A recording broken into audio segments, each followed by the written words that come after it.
வணக்கம் நண்பர்களே. இன்றைக்கி நம்ம பார்க்க போகிறது தென் சீன கடலில் ஒரு பிரச்சனையாக பேசிகிட்டு இருக்கிற அந்த ஸ்ப்ராட்லி அப்படின்ற ஒரு தீவுகளுக்குள்ளே இருக்கிற பிரச்சனையை பற்றி தான் நம்ம பேச போகிறோம். இது பார்த்திங்கன்னா இப்போது போன வாரம் கூட சைனாக்கும் பிலிப்பைன்ஸுக்கு நடுவில் அந்த கடலில் போய் ஒவ்வொரு நாட்டோட கப்பல்களை வச்சு போர்க்கப்பல்களை வச்சு அவங்க வந்து ஒரு மாதிரி ஒருத்தர் த்ரெட்டன் பண்ணிக்கிட்டாங்க. ஸோ இதுக்கு முக்கிய காரணம் அந்த ஸ்ப்ராட்லி தீவுங்கிறது என்ன, அதுக்கு முக்கிய காரணம் என்னங்கிறத தான் நம்ம பார்க்க போகிறோம்.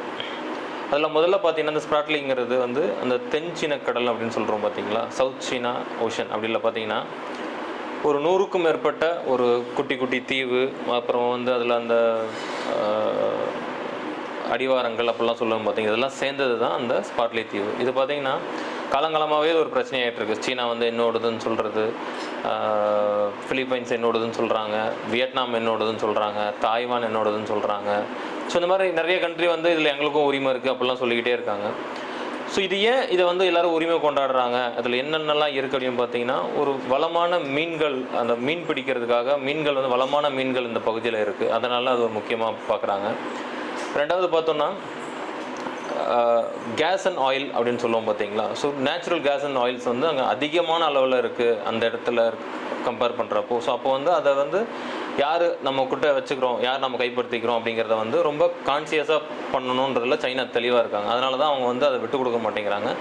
பட் பிலிப்பைன்ஸும் சைனாவும் இது வந்து பார்த்திங்கன்னா, பிலிப்பைன்ஸ் முடிஞ்ச அளவுக்கு சைனாவோட வந்து ஒரு நட்பு நாடாக இருக்கணும்னு ட்ரை பண்ணுறாங்க. ஆனால் எங்கெங்கெல்லாம் அவங்களுக்கு இந்த மாதிரி பிரச்சனைகள் வருதோ அந்த இடத்துல வந்து அவங்களோட எதிர்ப்பையும் தெரிவிச்சுக்கிறாங்க.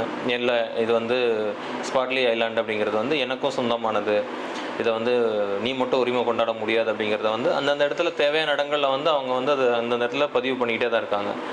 ஆனால் சைனா என்ன சொல்கிறாங்கன்னா, 9 லைன் அப்படிங்கிற ஒரு அடிப்படையை வச்சு இது வந்து என்னோட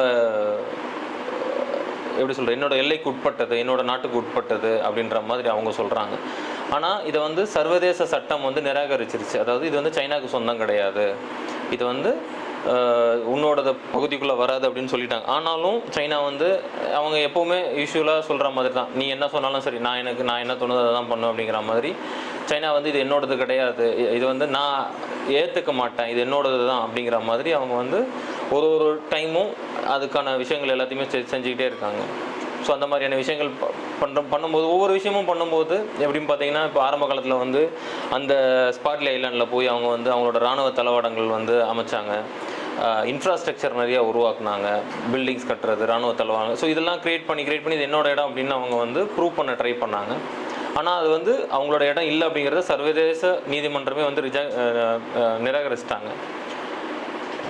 ஸோ இதை பற்றின விஷயங்கள் இன்னும் நம்ம டீட்டெயில்டாக பார்க்கலாம் அப்படின்னா, உங்களுக்கு வந்து இது பிடிச்சிருக்கு அப்படின்னா லைக் பண்ணுங்கள், கமெண்ட் பண்ணுங்கள், ஷேர் பண்ணுங்கள்.